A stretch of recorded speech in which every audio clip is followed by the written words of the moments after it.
ఓం శ్రీ హనుమతే నమః.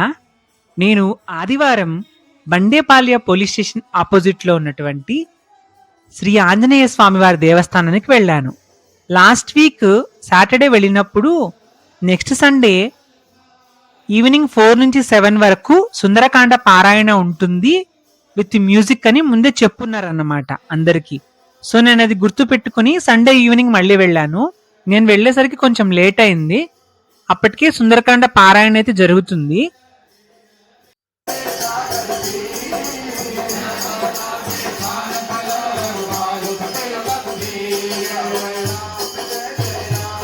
అయితే ఇక్కడ హనుమంతుల వారికి చేసినటువంటి అలంకారం వచ్చి ఏంటి అని అడిగాను నేను.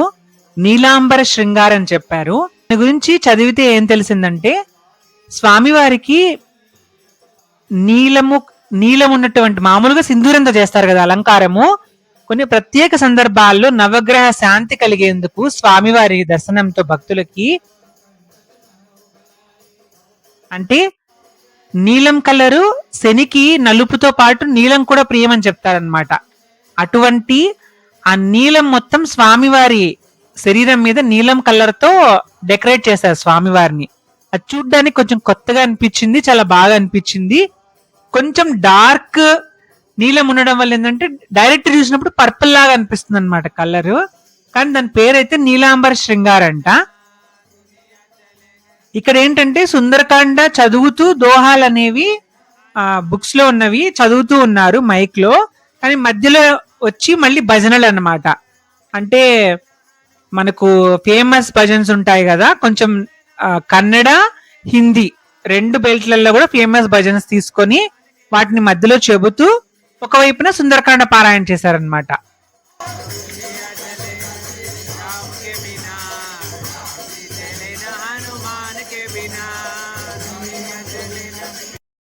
అంతా అయిపోయాక మళ్ళీ హారతి ఇచ్చి తర్వాత అందరికి ప్రసాదం అయితే ఇచ్చారు.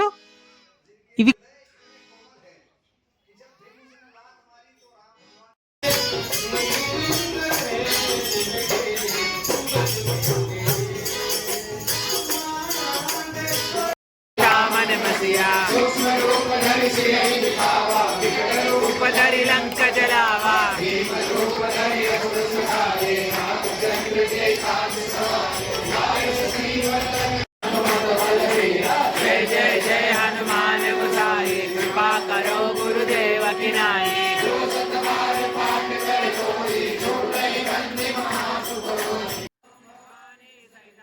దునియా చలేనా రామకే బినా, రామ్జీ చలేనా హనుమాన్ కే బినా అంటూ అలాంటిది ఒకటి భజన, అదొకటి. తర్వాత నాకు కొత్తగా అనిపించింది ఏంటంటే ఓ లాల్ లంగోటా వాలే హే, ఆ అంజనా కా లాలా హే, సంకట్ దూర్ కర్నే వాలా హే అని చెప్పి అలా ఉందన్నమాట లిరిక్స్. అంటే హనుమంతుడు వేసుకున్నటువంటి కౌపీనము ఆ వస్త్రం యొక్క కలర్ తో స్టార్ట్ అయ్యి అతను అంజనాదేవి యొక్క ముద్దుల కొడుకని, అతను సంకటాలను దూరం చేసేవాడన్నటువంటి ఈ భజన అనేది కొంచెం పాపులర్ అని తర్వాత తెలిసింది నాకు. నేను ఫస్ట్ టైం విన్నాను, కానీ లిరిక్స్ అయితే కొంచెం బాగున్నాయి అనమాట. అంటే ఫోక్లోర్ లాగా ఉందన్నమాట అది హనుమంతుడి మీద. ఆ భజన పాడేటప్పుడు అందరు రెస్పాండ్ అనే విధానం కూడా చాలా బాగా అనిపించింది, అందరికి కనెక్ట్ అయింది అనమాట. అలాంటి కనెక్ట్ అయ్యేటటువంటి భజన్స్, తర్వాత ఇంకా పాటలు, ఇంకా హిందీ కన్నడలో అనౌన్స్మెంట్స్, ఇంకా సుందరకాండ పారాయణ అయితే జరిగింది. సుందరకాండ విషయానికి వస్తే మన వాంగ్మయంలో మొత్తం ఎంతో గొప్పవైనటువంటి తీసుకుంటే అందులో సుందరకాండ సౌందర్య లహరి అని మనకు చాగంటి గారు ప్రవచనాల్లో కూడా చెప్తుంటారు అనమాట, అంత శక్తివంతమైనవి అని. ఎందుకంటే సుందరకాండ మొదలవడమే రామాయణంలో హనుమంతుల వారు తన నిజశక్తిని తెలుసుకొని లంకకు వెళ్ళగలను అని జాంబవంతుడి ద్వారా తెలుసుకొని మహేంద్రగిరి పర్వతం నుండి మొదలవుతాడు ఇంకా సీతమ్మను చూడ్డానికి. అప్పటి వరకు వానరులంతా శోకంతో ఉంటారన్నమాట.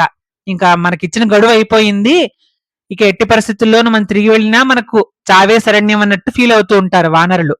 అప్పుడే మనకి సంపాతి వచ్చి చెప్పడము, లంకకు తీసుకెళ్లడం తను చూశానని, సీతమ్మని తీసుకువెళ్ళడం తను చూశానని, ఈ విధంగా అంతా చెప్తాడు కదా. అప్పుడు వాళ్ళకి అక్కడికి వెళ్ళడం ఎలాగా అనేది పెద్ద సమస్య అవుతుందన్నమాట.